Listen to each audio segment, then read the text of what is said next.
నమస్కారం, be news కి స్వాగతం. నేను మీ మహంతి. ముందుగానే ముఖ్యాంశాలు. సీఎం జగన్ ప్రాణాలకు ముప్పు ఉందంటూ నివేదిక ఇచ్చిన ఇంటెలిజెన్స్ డీజీపీ. మావోయిస్టులు, ఉగ్రవాదులు, సంఘ విద్రోహ శక్తుల నుంచి సీఎం జగన్ కు ప్రాణహాని ఉందని ఆ నివేదికల్లో వెల్లడి. సీఎం జగన్ కు అత్యంత కట్టుదిట్టమైన భద్రత కల్పించాల్సి ఉందని డీజీపీ స్పష్టీకరణ. టీడీపీ, జనసేన పార్టీల ఉమ్మడి సమన్వయ కమిటీ సమావేశం. వైసీపీ పాలనలో వ్యవస్థలన్నీ నాశనమయ్యాయని, వైసీపీ ప్రభుత్వం మన రాష్ట్రం పరువు తీసిందని టీడీపీ, జనసేన నేతల ధ్వజం. వైసీపీ పాలనను ప్రజలంతా అసహ్యించుకుంటున్నారని విమర్శ. జగన్ అధికారంలోకి వచ్చాక హామీలను మర్చారని ఏపీసీసీ చీఫ్ వైఎస్ షర్మిల విమర్శ.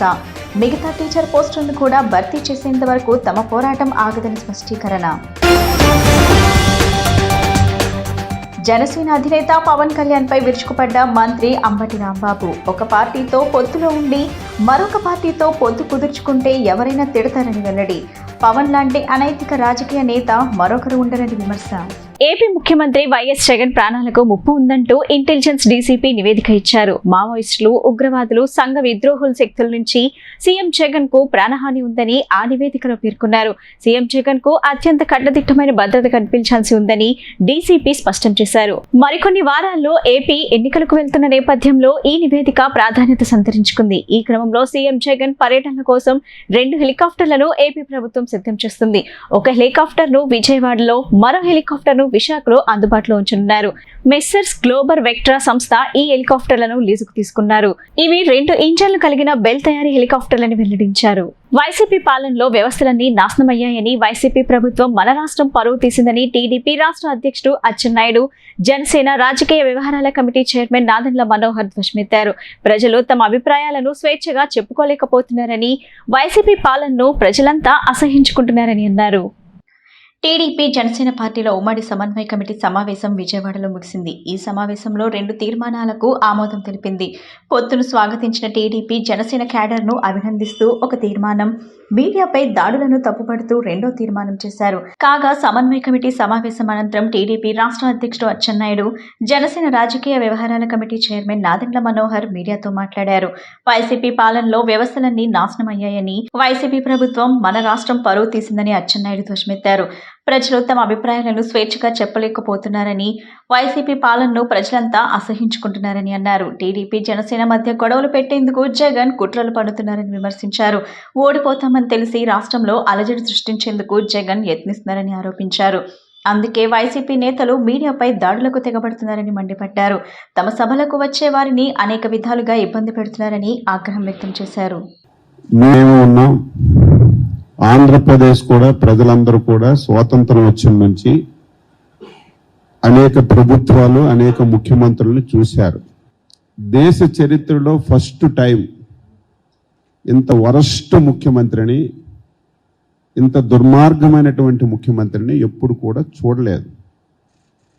ఒక ముఖ్యమంత్రి బాధ్యతలు తీసుకున్న తర్వాత ప్రజల యొక్క శ్రేయస్సు గురించి ఆలోచించాలి, రాష్ట్ర ప్రయోజనాల గురించి ఆలోచించాలి, పిల్లల భవిష్యత్తు గురించి ఆలోచించాలి. కానీ డే1 నుంచి ఒక సైకోలా వ్యవహరించి ఆంధ్రప్రదేశ్ రాష్ట్రాన్ని చిన్నాభిన్నం చేసి దేశంలో తెలుగు వారన్నా, ఆంధ్రప్రదేశ్ రాష్ట్రం అన్నా అసహించుకున్న స్థాయికి ఈ ముఖ్యమంత్రి తీసుకొచ్చిన విషయాన్ని రాష్ట్ర ప్రజానీకానికి గుర్తు చేస్తున్నాను. మొత్తం వ్యవస్థలన్నింటినీ నాశనం చేశాడు. రాజకీయ పార్టీల్ని రోడ్డు మీద తిరగకుండా చేశాడు. ప్రజలు స్వేచ్ఛగా వారు పడుతున్నటువంటి ఇబ్బందుల్ని చెప్పుకోలేనటువంటి పరిస్థితి తీసుకొచ్చినటువంటి సంగతి కూడా ఈ రాష్ట్రంలోన ఈ ముఖ్యమంత్రి పరిపాలనలో చూశాం. ఈ పరిస్థితులన్నీ చూసిన తర్వాత తెలుగుదేశం పార్టీ, జనసేన రాష్ట్ర భవిష్యత్తును దృష్టిలో పెట్టుకొని 5 కోట్ల మంది ప్రజల యొక్క ఆశలకు అనుగుణంగా రేపు ఎట్టి పరిస్థితిలో ఆంధ్రప్రదేశ్ రాష్ట్రంలో జగన్మోహన్ రెడ్డి లాంటి వ్యక్తి ముఖ్యమంత్రిగా కాకూడదు, అసలు రాజకీయాల్లో ఉండకూడదు అని ఏకైక ధ్యేయం పెట్టుకునే ఈరోజు కలిసి పనిచేయాలని చెప్పి నిర్ణయం చేశాం.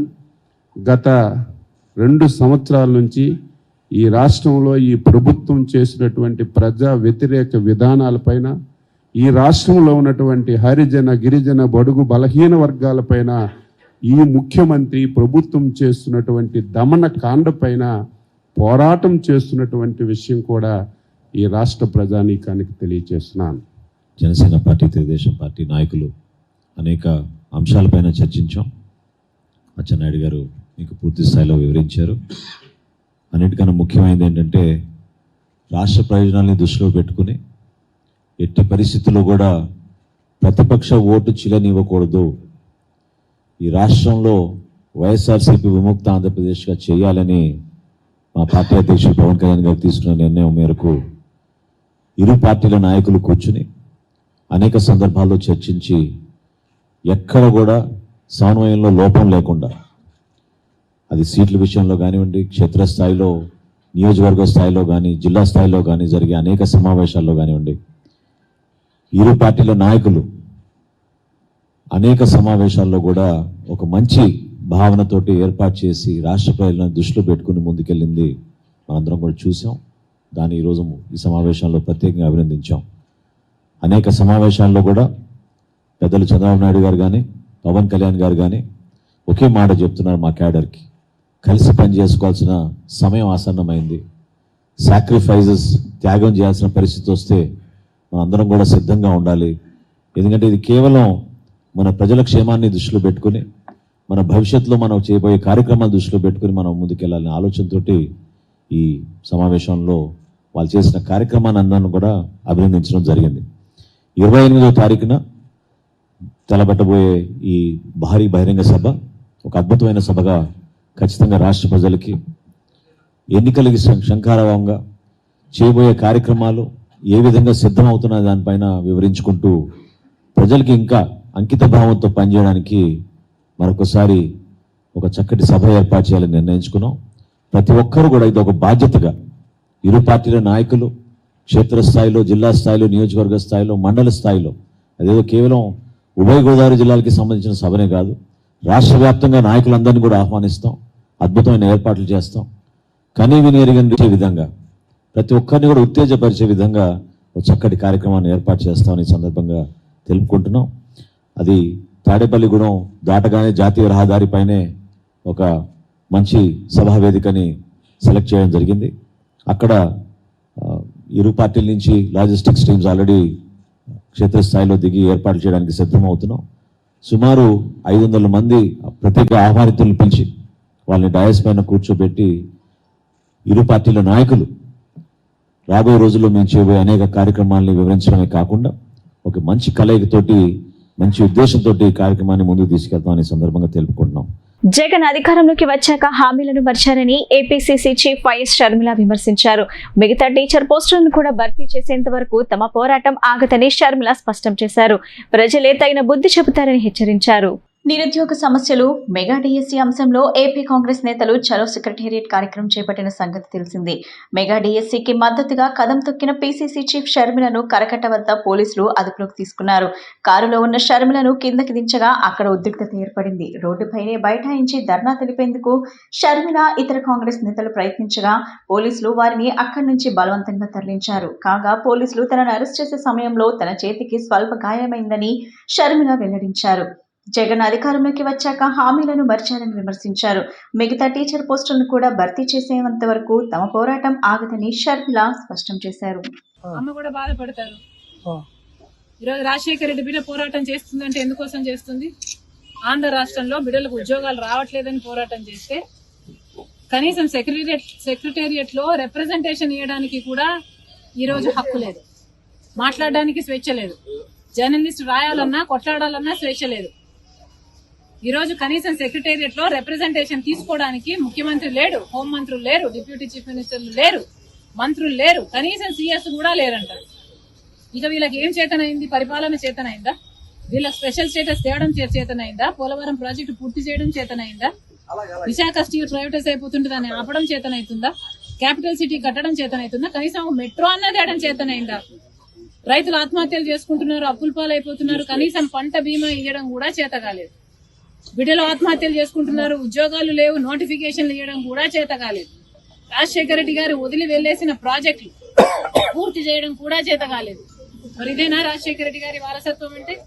ఆలోచన చేయాలి. ప్రజల కోసం కొట్లాడుతున్నాం మేము ఈ రోజు కనీసం కనికరం లేకుండా, మహిళలను చూడకుండా రాత్రి నన్ను పార్టీ ఆఫీస్ లోనే ఉండేటట్టు చేశారు. పాపం కదా, ఒక ఆడపిల్లని ఇలా చేయడం పాపం కదా? పాపమే. ఆంధ్ర రాష్ట్ర ప్రజలకు, ఆంధ్ర రాష్ట్ర యువతకు చేస్తున్నది వీళ్ళు పాపమే. ముఖ్యంగా ప్రతిపక్షాలు, జర్నలిస్టులు ఇంతగా కొట్లాడుతున్నా కూడా కొట్లాడు కనీసం వీళ్ళ చిత్తశుద్ధిని కూడా ఈ రోజు గౌరవించకుండా ఈ రోజు ఇట్లా గాయపరిచి. మేడం, మీ ఆర్కే గారు మళ్ళీ జాయిన్ అయ్యారు మంగళగిరిలో. అబౌట్ స్టూడెంట్స్ ఈ రోజు యువత గురించి మాట్లాడదాం. రేపు రండి, రేపు అడగండి, రేపు చెప్తాం. కానీ ఈ రోజు 2,30,000 ఉద్యోగాలు ఇస్తామని చెప్పి ఇయ్యలేదు. జాబ్ క్యాలెండర్ ఇస్తామని చెప్పి ఇయ్యలేదు. 23,000 మెగా డిఎస్సీ అని చెప్పి ఈ రోజు దగా డిఎస్సీ 6,000 ఇచ్చారు. అది కూడా 26 రోజులు టైం ఉండగా ఇచ్చారు. పిల్లలు ఎలా ప్రిపేర్ అవ్వాలి? అసలు ఈ ప్రభుత్వానికి మనసే లేదు. పోలీసులు ఇంకెవరు చేస్తారమ్మా? జనసేన అధినేత పవన్ కళ్యాణ్ పై మంత్రి అంబటి రాంబాబు మండిపడ్డారు. ఒక పార్టీతో పొత్తులో ఉండి మరొక పార్టీతో పొత్తు కుదుర్చుకుంటే ఎవరైనా తిడతారన్నారు. ప్రజాస్వామ్యంపై ఉన్న నమ్మకం ఉన్న ప్రతి వ్యక్తితోనూ తిట్లు తినాల్సిందేనని అన్నారు. పవన్ లాంటి అనైతిక రాజకీయ నేత మరొకరు ఉండరని అంబటి రాంబాబు అన్నారు. ఓట్లు కొనుక్కోమంటూ పార్టీ నేతలకు లైసెన్స్ ఇచ్చారని అంబటి రాంబాబు అన్నారు. పవన్, చంద్రబాబును, టీడీపీ, జనసేన నాయకులను నమ్మొద్దని ఆ పార్టీ కార్యకర్తలకు సూచించారు. మరి పవన్ కళ్యాణ్ గారు రావడం చాలా దురదృష్టకరమని మనం చేస్తాం. అంతేకాదు, నేను జాతీయ నాయకుడితో చాలా తిట్లు తిన్నాను. జాతీయ నాయకుడు నువ్వేమో బీజేపీతో పొత్తులో ఉంటావు, చంద్రబాబుతో మాట్లాడతావు, చంద్రబాబు జైల్లో ఉంటే నేను జైల్లోకి వెళ్ళి పలకరించి బయటకు వచ్చి నేను చంద్రబాబు కలిసే పోటీ చేస్తున్నావు అని అంటావు. ఒక పొత్తులో ఉండి ఆ పొత్తులో ఉన్న పార్టీకి సమాచారం లేకోకుండా మరొక పార్టీతో పొత్తులో మీరు వెళుతున్నప్పుడు ఖచ్చితంగా ఏ రాజకీయ పక్షమైనా, నైతిక విలువలు కలిగిన ఏ రాజకీయ పక్షమైనా, నైతిక విలువలు కలిగిన ఏ రాజకీయ నాయకుడైనా నువ్వు చేస్తున్నది తప్పు అని చివాట్లు పెడతారు. వాళ్ళు పెట్టేదేంటి? దారిపోయిన చివాట్లు పెడతారు. ఏమైనా నీ బుద్ధిలో బుద్ధి లేదా? బీజేపీతో పొత్తులో ఉన్నావు కదా, బీజేపీకి చెప్పకుండా నువ్వేంటే చంద్రబాబుతో పొత్తులోకి వెళ్తున్నావు, వాళ్ళు కలుపుతున్నావా అని అడుగుతారు. అందువల్ల అనేక చివాట్లు నువ్వు తిన్నా రాబోయే కాలంలో మరిన్ని చివాట్లు తినేటటువంటి పరిస్థితి కూడా ఏర్పడుతుందనే విషయాన్ని దయచేసి పవన్ కళ్యాణ్ గారు గమనించాలని ఈ సందర్భంగా నేను మనవి చేస్తున్నా. సరే, పవన్ కళ్యాణ్ గారికి ఇంతవరకు పొత్తు అన్నారు, కానీ ఆ పొత్తు ఎక్కడ పొడిచిందో అర్థం కావట్లా. ఎన్ని సీట్లు ఇస్తారో అర్థం కావట్లా. ఈయన ఎన్ని పోటీ చేస్తారో ఈయనకి అర్థం కావట్లా. అక్కడక్కడ భీమవరంలో పోటీ చేస్తాను అంటున్నా అంట. మరి నిజమో కాదో తెలియదు. అఫీషియల్ గా అనౌన్స్ చేయనటువంటి పరిస్థితి. ఇలాంటి గందరగోళ పరిస్థితుల్లో మా ప్రత్యర్థులు ఉన్నారనే విషయాన్ని దయచేసి ఓటర్ మహాశయులు గమనించాలని మనం చేస్తున్నా. వాళ్ళు గందరగోళంలో ఉన్నారు. వాళ్ళు ఎన్ని సీట్లు తేల్చుకోలేని పరిస్థితిలో ఉన్నారు. ఎవరెక్కడ పోటీ చేయాలో కూడా తెలియనటువంటి పరిస్థితిలో ఉన్నారు. చంద్రబాబు నాయుడు గారు కూడా రెస్ట్ తీసుకునే పరిస్థితిలో ఉన్నారు. కాబట్టి టోటల్ గా తెలుగుదేశమే రెస్ట్ తీసుకోవాల్సినటువంటి పరిస్థితి ఏర్పడుతుంది. దానితో పాటు పవన్ కళ్యాణ్ గారు కూడా రెస్ట్ తీసుకునే పరిస్థితి వచ్చిందని ఈ సందర్భంగా నేను చెప్పగలను. విజయవాడ సమీపంలోని రాయనపాడు రైల్వే స్టేషన్ ప్రాంతంలో గురువారం రాత్రి గూడ్స్ రైలు పట్టాలు తప్పింది. కొండపల్లి నుంచి గ్రానైట్ రాళ్లను రాజమండ్రికి తరలిస్తున్న నేపథ్యంలో ఈ సంఘటన చోటు చేసుకుంది. సమాచారం అందుకున్న railway DRM Narendra Patil, ADRM Srikanth, ఇతర విభాగాల అధికారులు, సిబ్బంది హుటాహుటిన సంఘటనా స్థలానికి చేరుకున్నారు. యుద్ధ ప్రాతిపదికన పట్టాలు తప్పిన 4 బోగీలు పట్టాలను సరిచేసే పనులు చేపట్టారు. ప్రమాద నేపథ్యంలో ఆ మార్గంలో వెళ్లే పలు రైళ్లు ఆలస్యంగా నడిచాయి. ఘటనపై విచారణ చేస్తున్నామని, కారణాలు త్వరలో వెల్లడిస్తామని అధికారులు తెలిపారు.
పల్నాడు జిల్లా అమరావతిలోని అమరలింగేశ్వర ఆలయంలో చోరీ జరిగింది. ప్రసిద్ధి అమరావతి క్షేత్రం బాలచముంటిక ఆలయం ప్రాంగణంలోని హుండీని పగలకొట్టి దుండగులు చోరీకి పాల్పడ్డారు. సీసీ కెమెరా ఆధారంగా ఎంక్వైరీ చేస్తున్నట్లు పోలీసులు తెలిపారు.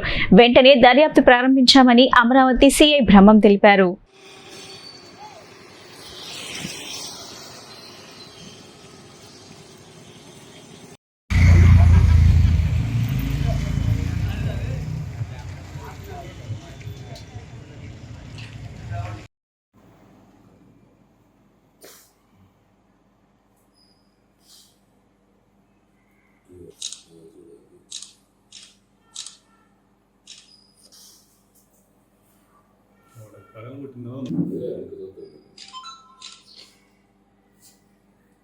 గేటుకి దానికి మధ్యలో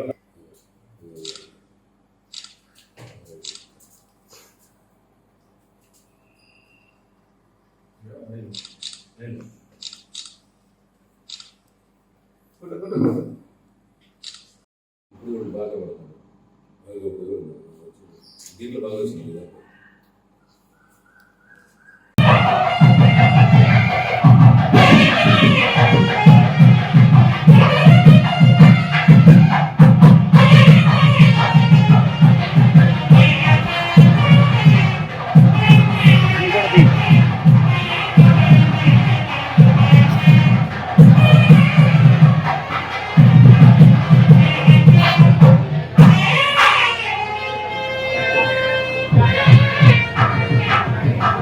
సీఎం జగన్ ఎదుర్కొనే సత్తా చంద్రబాబు పవన్ కళ్యాణ్ కు లేదని మాజీ మంత్రి వెల్లంపల్లి శ్రీనివాస్ అన్నారు. దమ్ము ధైర్యం ఉంటే పవన్ కళ్యాణ్ చంద్రబాబులు సింగిల్ గా పోటీ చేయాలని సవాల్ విసిరారు. రానున్న ఎన్నికల్లో మరోసారి జగన్ ముఖ్యమంత్రి అవటం ఖాయమని ధీమా వ్యక్తం చేశారు. సెంట్రల్ నియోజకవర్గంలోని గిరిపురం 24వ డివిజన్లో గడప గడపకు మన ప్రభుత్వం కార్యక్రమంలో భాగంగా మాజీ మంత్రి వెల్లంపల్లి శ్రీనివాస్ కార్పొరేటర్ కుక్కల అనిత రమేష్తో కలిసి పర్యటించారు. స్థానికుల సమస్యలను అడిగి తెలుసుకున్నారు. ఈ సందర్భంగా ఆయన మాట్లాడుతూ దమ్ము ధైర్యం ఉంటే పవన్ కళ్యాణ్ చంద్రబాబులు సింగిల్గా పోటీ చేయాలన్నారు. సీఎం జగన్ ను ఎదుర్కొనే సత్తా చంద్రబాబు పవన్ కళ్యాణ్ కు లేదన్నారు. నారా భువనేశ్వరికి ఎప్పటి నుండే ఓ కోరిక ఉందని, చంద్రబాబును పక్కన పెట్టి లోకేష్ ను ముఖ్యమంత్రి చేయాలని ఆమె కోరిక అని చెప్పారు. లోకేష్ వల్ల సాధ్యం కాదని చంద్రబాబు పక్కన కూర్చోబెట్టాడన్నారు. ఎన్టీఆర్ కు చంద్రబాబు ఏ విధంగా వెన్నుపోటు పొడిచాడో భువనేశ్వరి కూడా అదే విధంగా చేస్తుందేమోనని అనిపిస్తుందన్నారు. భువనేశ్వరి చంద్రబాబు వేస్ట్ అని మనసులో మాట బయట పెట్టిందన్నారు. చంద్రబాబును పక్కన పెట్టి లోకేష్ ముఖ్యమంత్రి చేయాలని గతంలోనే భువనేశ్వరి ఆలోచించింది. పర్యటనలో భాగంగా 24వ డివిజన్లో మా అనిత గారు డివిజన్లో ఈ కార్యక్రమాన్ని ప్రారంభించడం జరిగింది. ఈ యొక్క డివిజన్ సంబంధించి రమేష్ గారు, ఇతర ముఖ్య నాయకులు, పార్టీ పెద్దలు, పార్టీ నాయకులు, గృహసారథులు, అదేవిధంగా మా సచివాలయం కన్వీనర్సు అందరం కూడా కలిసి ఈరోజు ప్రతి ఇంటికి కూడా వెళ్ళడం జరుగుతుంది. ఈ డివిజను చాలా చిన్న చిన్న స్లమ్ ప్లేస్ అయినా కానీ మొత్తం టోటల్గా యూజీడీ అండర్గ్రౌండ్ డ్రైనేజ్ వేయించడం కానివ్వండి, సిమెంట్ రోడ్లు వేయించడం కానివ్వండి, పూర్తిగా కూడా చక్కగా వాళ్ళకి ఎటువంటి అవసరం ఉంటే అవసరం తీరే విధంగా కూడా అభివృద్ధి చేయడం జరిగింది. కొంత ఇళ్ల పట్టాలు రిజిస్ట్రేషన్ ఇష్యూ కొంత పెండింగ్ ఉంది, దాన్ని కూడా సార్ట్అవుట్ చేస్తామని చెప్పడం జరుగుతుంది. ప్రజలందరూ కూడా ఒక్కటే చెప్తారు, ప్రతి ఇంట్లో కూడా జగనన్నకే ఓటేస్తాం, మీరెవరు కూడా రావాల్సిన అవసరం లేదు, మాకు అంత మంచి చేస్తున్న జగనన్న కాకపోతే ఎవరికి వేస్తామని చెప్పని ప్రతి ఒక్కళ్ళు మమ్మల్ని ఆశీర్వదిస్తుంటే చాలా సంతోషంగా ఉంది.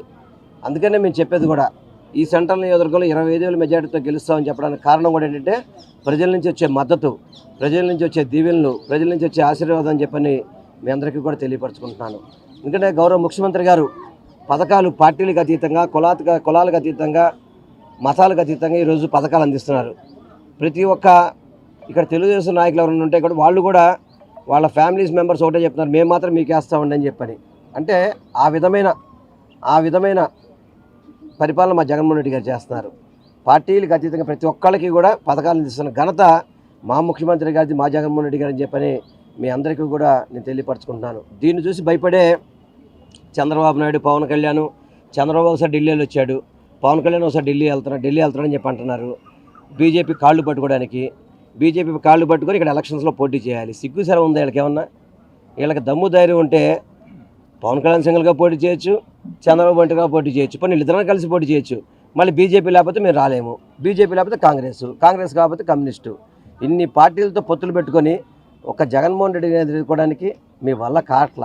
ఈరోజు ప్రజానికం అంతా కూడా జగన్మోహన్ రెడ్డి గారితో పాటు ఉన్నారు.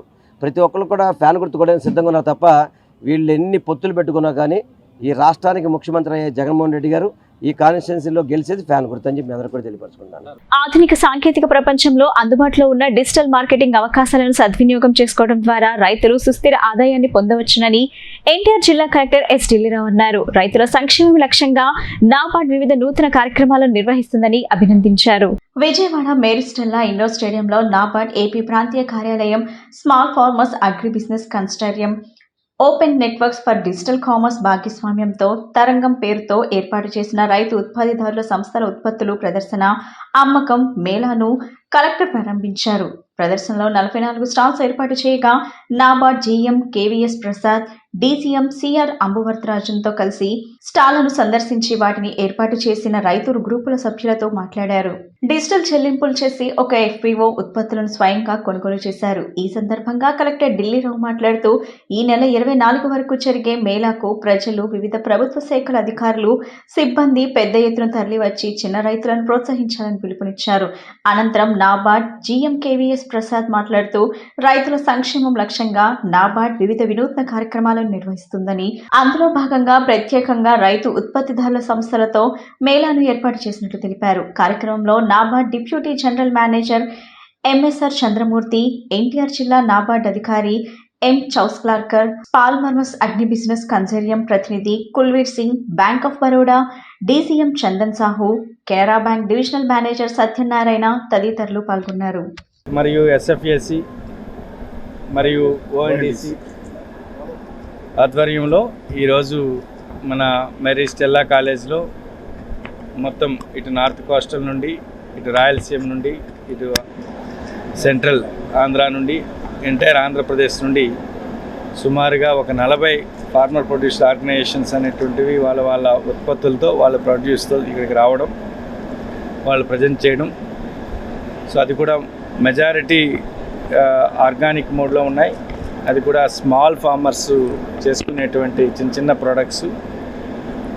ఈ ఫార్మర్ ప్రొడ్యూస్ ఆర్గనైజేషన్స్ అనేటువంటిది ఎందుకు అంటే వాళ్ళు చేసుకునే దానికి మార్కెటింగ్ గురించి ఏం చేయాలా అనే దాని గురించి ఇంతవరకు కూడా ప్రొడక్షన్ పాయింట్ ఆఫ్ వ్యూలో చాలా వరకు నాబార్డ్ చేసింది, ఎస్ఎఫ్ఏసి చేసింది, బ్యాంక్స్ చాలా సపోర్ట్ చేశాయి.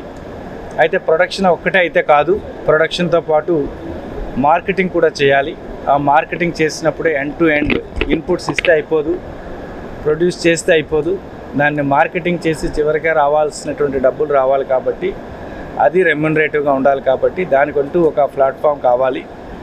సో ఆన్లైన్లో ప్లాట్ఫామ్ అనేటువంటి తీసుకొని ఇవన్నీ కూడా ఆన్బోర్డింగ్ చేయడానికి దాని తగ్గట్టుగా ఒక ఇనిషియేటివ్ ఇప్పటికే నాబార్డ్ అండ్ ఎస్ఎఫ్ఏసి ఓఎన్డీసీతో ఇప్పటికే కోఆర్డినేషన్ చేస్తున్నాయి. ఇప్పుడు వీటన్నిటిని కూడా ఆ విధంగా ఆన్లైన్ మార్కెటింగ్ ఇంతవరకు సొంతంగా ఎవరికి వాళ్ళు చేసుకుంటున్నారు. ఆ సపోర్ట్ కూడా ఇప్పుడు మొత్తం ఇప్పుడు ఓఎన్డీసీ అనేటువంటిది ఆ టెక్నికల్ సపోర్ట్ ఇవ్వడానికి ఇది ఉపయోగపడుతుంది.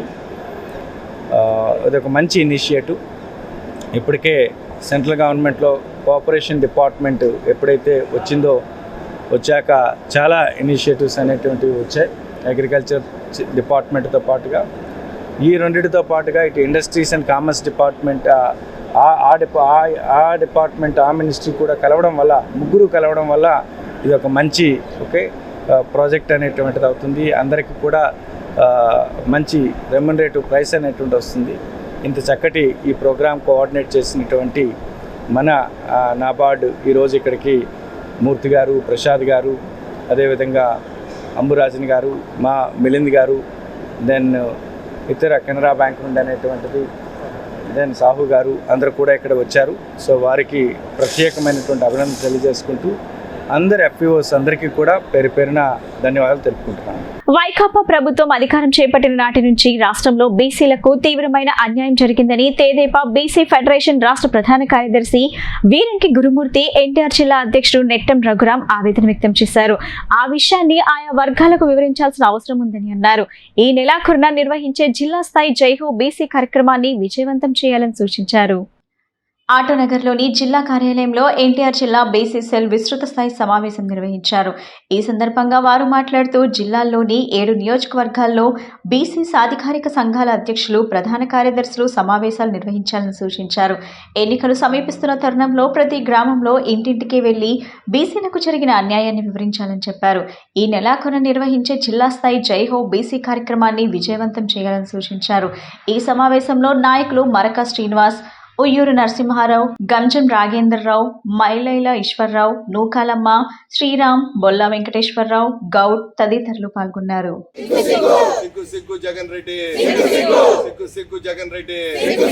మీడియాపై జరిగిన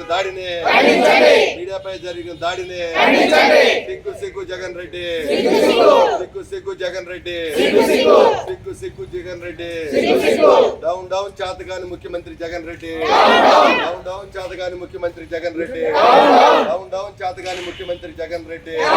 ఖండించండి మీడియాపై జరిగిన దాడిని, ఖండించండి మీడియాపై జరిగిన దాడిని, ఖండించండి మీడియాపై జరిగిన దాడిని, ఖండించండి మీడియాపై జరిగిన దాడిని. సిగ్గు జగన్ రెడ్డి, పత్రికా స్వేచ్ఛను, పత్రికా స్వేచ్ఛను, మీడియాపై దాడిని, మీడియాపై దాడిని, మీడియాపై దాడిని, రౌడీ రాజ్యం, దొంగల రాజ్యం, దొంగల రాజ్యం, రౌడీ రాజ్యం, ఇదేమి రాజ్యం, ఇదేమి రాజ్యం, ఇదేమి రాజ్యం, ఇదేమి రాజ్యం, ఇదేమి రాజ్యం, ఇదేమి రాజ్యం, ఇదేమి రాజ్యం. మీడియాపై జరిగిన దాడిని ఖండించాలి, మీడియాపై జరిగిన దాడిని ఖండించాలి, మీడియాపై జరిగిన దాడిని. Down down Jagan Reddy, down down Jagan Reddy, down down Jagan Reddy. Media స్వేచ్ఛను, మీడియా స్వేచ్ఛను, మీడియా స్వేచ్ఛను, మీడియా స్వేచ్ఛను. Down down Jagan Reddy, down down Jagan Reddy. ఎంత డబ్బు ఖర్చు పెట్టైనా అధికారంలోకి రావాలనేది చంద్రబాబు ఆలోచన అని, ఇప్పుడు పవన్ కళ్యాణ్ కూడా అవే మాటలు మాట్లాడుతున్నారని కాపు కార్పొరేషన్ చైర్మన్ అడపా శేషు దుయ్యబట్టారు. పవన్ కళ్యాణ్ పూర్తిగా దిగజారిపోయాడని, పూర్తిగా రూపాంతరం చెంది జనసైనికులను త్యాగాలకు సిద్ధం కావాలంటున్నారని మండిపడ్డారు. కాపు కార్పొరేషన్ చైర్మన్ అడపా శేషు మీడియాతో మాట్లాడుతూ పవన్ కళ్యాణ్ పూర్తిగా దిగజారిపోయాడని, పూర్తిగా రూపాంతరం చెంది జనసైనికులను త్యాగాలకు సిద్ధం కావాలనుకుంటున్నారని మండిపడ్డారు. పవన్ నీచ రాజకీయాలను గమనించాలి. భీమవరంలో పవన్ కళ్యాణ్ ఎవరినో కలిశాడో జన సైనికులు ఆలోచించాలి. భీమవరంలో పవన్ కళ్యాణ్ ఎవరిని కలిశాడో జన సైనికులు ఆలోచించాలి. టీడీపీ నాయకుల ఇళ్లకు వెళ్లి మరీ పవన్ కలిశాడు. జనసేన కాపు నాయకుల ఇళ్లకు పవన్ ఎప్పుడైనా వెళ్లారా? కాపులకు రాజ్యాధికారం తెచ్చే ప్రయత్నం చేస్తున్నారని చంద్రబాబు రంగాను అంతమొందించారు. పవన్ జనసేనను మర్చిపోయి సీనియర్ టీడీపీ నాయకుల్లా ప్రవర్తిస్తున్నారు. ఢిల్లీ వెళ్లి చీవాట్లు తిన్నానని చెప్పుకుంటున్నారు. పవన్ అసలు ఢిల్లీ వెళ్లి ఎవరిని కలిశాడు, ఎవరి కోసం కలిశాడు అంటూ అడపా శేషు దియబట్టారు. 19లో రాజమండ్రి సభలో ఓడిపోయినప్పుడు ఏం చెప్పాడు? మళ్ళీ అది నన్ను చెప్పాడు ఇండైరెక్ట్గా. కాపులు నన్ను నమ్మలేదు, కాపులు నాకు ఎవరు ఓటేయలేదు, మీరైతే జనం వస్తారు కానీ నాకు ఓటేయలేదని చెప్పాడు. అంటే కాపులు ఓటేయరని, కాపులు నన్ను నమ్మలేదని, నువ్వు కమ్మ సోదరులను నమ్ముకొని కేవలం ఆ పార్టీని కూడా, జనసేన పార్టీని కూడా తెలుగుదేశంలో విలీనం చేయడానికి కూడా నువ్వు సిద్ధపడిపోతా ఉన్నావు అని చెప్పి మాకు ఈరోజు అనుమానం వస్తూ ఉంది.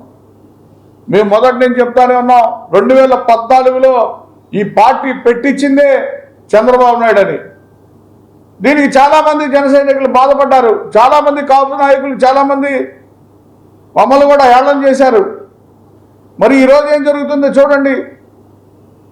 అచ్చంగా చంద్రబాబు నాయుడు వెనకాలే ఒక సీనియర్ టీడీపీ లీడర్ లాగా, ఒక తెలుగుదేశం పార్టీ తొత్తులాగా ఆ పార్టీని అధికారంలో తీసుకొచ్చే మంచి నాయకత్వాన్ని పుణిగిపుచ్చుకున్నటువంటి నాయకుడిలాగా నువ్వు తిరిగే తిరుగుడు. నువ్వు పార్టీ జనసేన అధినేతవు కదా, నిన్ను నమ్ముకొని రాష్ట్రంలో ఎంతోమంది నాయకులు, ఒలిశెట్టి సీని కానీ సత్యనారాయణ గారు కానీ, ఇటేపు ఆఖరికి హరిరామ్ జోగయ్య గారు కూడా నీకు ఒక లేఖ ద్వారా తెలియజేశారు. నువ్వు శాసించు ఈ రాష్ట్రాన్ని, నీ వెనకాల కులం ఉంది, కులం ఈరోజు భ్రష్టు పట్టిపోతా ఉంది నీ వల్ల. నువ్వు యాచించే స్థాయికి పడిపోయావు, యాచించే స్థితికి దిగజారిపోయావు. నువ్వు ఢిల్లీలు గల్లీలు తిరగాల్సినటువంటి అవసరం లేదు అని చెప్పి ఆయన ఒక లేఖ ద్వారా కూడా తెలియజేశారు. అందరూ ఆలోచిస్తూ ఉన్నారు ఈ రాష్ట్రంలో, కాపు నాయకులు కానీ, కాపు పెద్దలు కానీ, ఇతర సంఘాల నాయకులు కానీ నీకు ఆలోచన రావటం లేదు అంటే నీ వెనక జరిగినటువంటి కుంభకోణం ఏంటి, దాన్ని బయట పెట్టాలి. దేనికి నువ్వు అంత ఇదిగా లొంగిపోయి చంద్రబాబు నాయుడు వెనకాల నేను యుద్ధం చేస్తానని జగన్మోహన్ రెడ్డి గారు ఎమ్మట ఈ రాష్ట్ర ప్రజలకి జగన్మోహన్ రెడ్డి గారు అన్యాయం చేశారని చెప్పి నేను అడుగుతా ఉన్నా. ఆయన చేసినటువంటి సంక్షేమ ఫలాలు అవనండి, అభివృద్ధి అవనండి, ఈ రోజు నడుస్తున్నటువంటి ప్రభుత్వ పాలనలో తీసుకొచ్చిన సంస్కరణలు కానివ్వండి, నీ కళ్ళు కనపట్టలేదని చెప్పి నేను అడుగుతా ఉన్నా. మోసపూరితమైనటువంటి రాజకీయానికి నువ్వు ఒత్తాసు పలకటంలో నీ వెనకాల ఉన్నటువంటి అదృశ్యమైనటువంటి కథ ఏంటి అని చెప్పి నేను అడుగుతా ఉన్నా. నువ్వు ఎక్కడ లొంగిపోయావు? కేవలం కాపుల్ని ఒక కులానికి తాకట్టు పెట్టే దిశగా నువ్వు బతుకుతున్నావు అంటే పాత మిత్రులకు కానీ, నిన్ను నమ్ముకున్న ఎమ్మెల్యేలు చేయటం కానీ, ఒక స్థాయికి తీసుకురావటం కానీ ఏమీ లేదు. ఈరోజు జనసేన పార్టీ అంటేనే తెలుగుదేశం అనే పరిస్థితికి ఈ రాష్ట్రంలో దిగజారిపోతే ఏం సమాధానం చెప్తారు వాళ్ళు? వాళ్ళ ఫ్యామిలీలు, వాళ్ళ పరిస్థితి, రాజకీయ భవిష్యత్తు ఏమైపోతుందని చెప్పి ఒక ఆలోచన చేశావా అని చెప్పి నేను అడుగుతా ఉన్నా. టీటీడీ నిర్వహించే నిత్యాన్నదాన కార్యక్రమానికి నిత్యం లక్షల మంది హాజరవుతారని ధార్మికవేత్త మండవ కుటుంబరావు స్ఫూర్తితో మరడ నాగేంద్ర ఆధ్వర్యంలో నిత్యాన్నదానానికి కూరగాయలు సమకూర్చడం అభినందనీయమని కలెక్టర్ ఢిల్లీరావు అన్నారు. మానవ సేవే మాధవ సేవ అని కూరగాయల పంపిణీ ద్వారా వారందరికీ సేవ చేసినట్లేనని చెప్పారు. టీటీడీ నిర్వహించే నిత్యాన్నదాన పథకానికి నగరం నుంచి దాతలు కూరగాయలు పంపారు. నక్కల్ రోడ్ వద్ద కూరగాయల వ్యాన్ ను జిల్లా కలెక్టర్ ఎస్ ఢిల్లీరావు జెండా ఊపి ప్రారంభించారు. ఇటీవల మృతి చెందిన ధార్మికవేత్త మండవ కుటుంబరావు స్ఫూర్తితో మరడా నాగేంద్ర ఆధ్వర్యంలో నిత్యాన్నదానానికి కూరగాయలు సమకూర్చారు. ఈ సందర్భంగా కూరగాయల వాహనానికి ప్రత్యేక పూజలు నిర్వహించారు.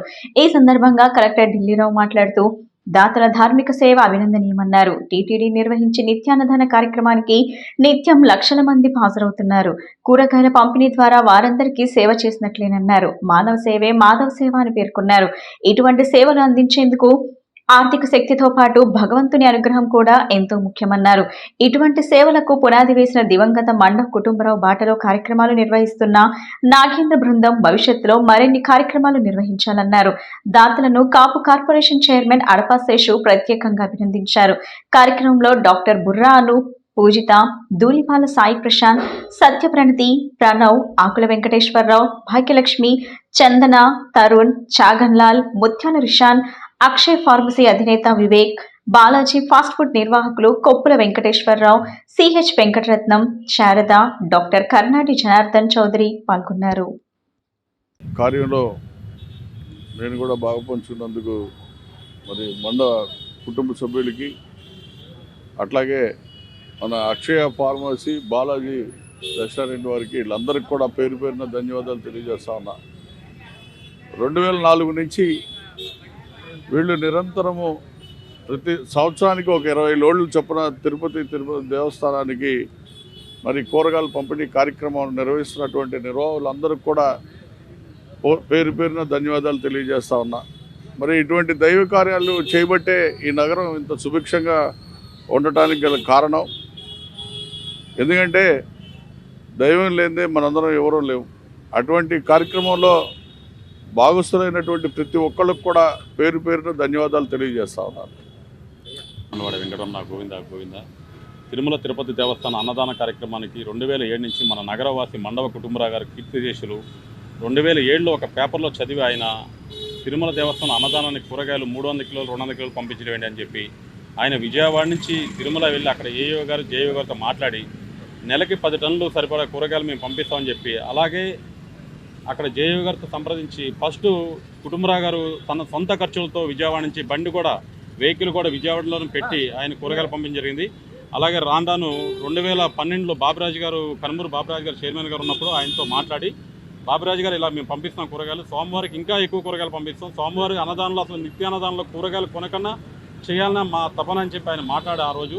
అలాగే కుటుంబ కర్ణాటక, అలాగే చెన్నై, తమిళనాడు ఈ నగరాలన్నీ కూడా కోయంబేడు ఇవన్నీ అందరూ కూడా గ్యాదర్ చేసి తిరుమల తిరుపతి దేవస్థానంలో అన్నదానంలో జరిగే రోజుకి 8 టన్నులు కూరగాయలు కటింగ్ అవుతాయండి.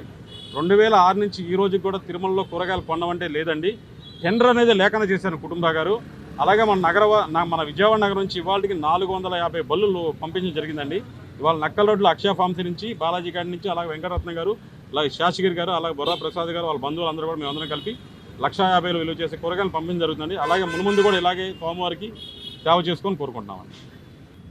చాలా ఆనందంగా ఉంది.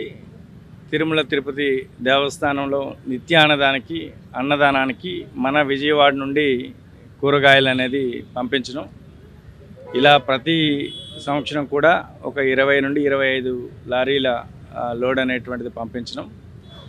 దీనికి Akshaya pharmacy friend circle, Balaji canteen సంబంధించింది మన నాగేంద్ర వారి ఆధ్వర్యంలో మండవ కుటుంబరావు గారు ఈ కార్యక్రమాన్ని 2000 స్ఫూర్తితో 2004లో స్టార్ట్ చేశారు. అప్పటి నుండి ఇది కంటిన్యూ చేస్తున్నారు.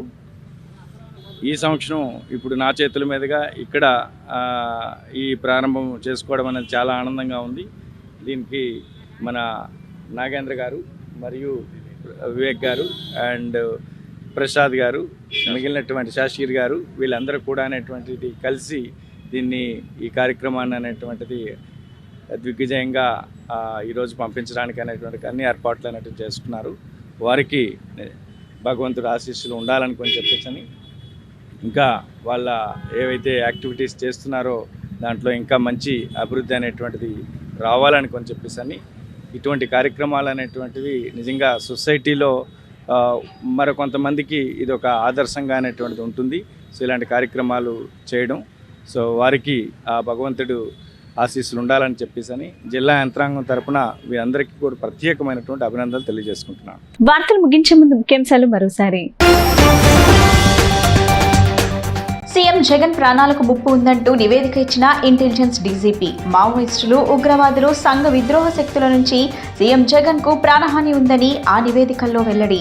సీఎం జగన్ కు అత్యంత కట్టుదిట్టమైన భద్రత కల్పించాల్సి ఉందని డీజీపీ స్పష్టీకరణ. టీడీపీ, జనసేన పార్టీల ఉమ్మడి సమన్వయ కమిటీ సమావేశం. వైసీపీ పాలనలో వ్యవస్థలన్నీ నాశనమయ్యాయని, వైసీపీ ప్రభుత్వం మన రాష్ట్రం పరువు తీసిందని టీడీపీ, జనసేన నేతల ధ్వజం. వైసీపీ పాలనను ప్రజలంతా అసహ్యించుకుంటున్నారని విమర్శ.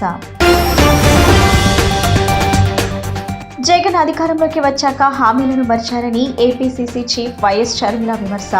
మిగతా టీచర్ పోస్టులను కూడా భర్తీ చేసేంత వరకు తమ పోరాటం ఆగదని స్పష్టీకరణ.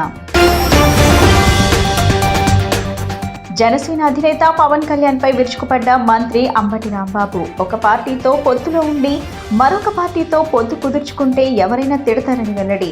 పవన్ లాంటి అనైతిక రాజకీయ నేత మరొకరు ఉండరని విమర్శ. ఈ బులెటిన్ ఇంతటితో సమాప్తం. తిరిగి మరో బులెటిన్ కలుద్దాం. నమస్కారం.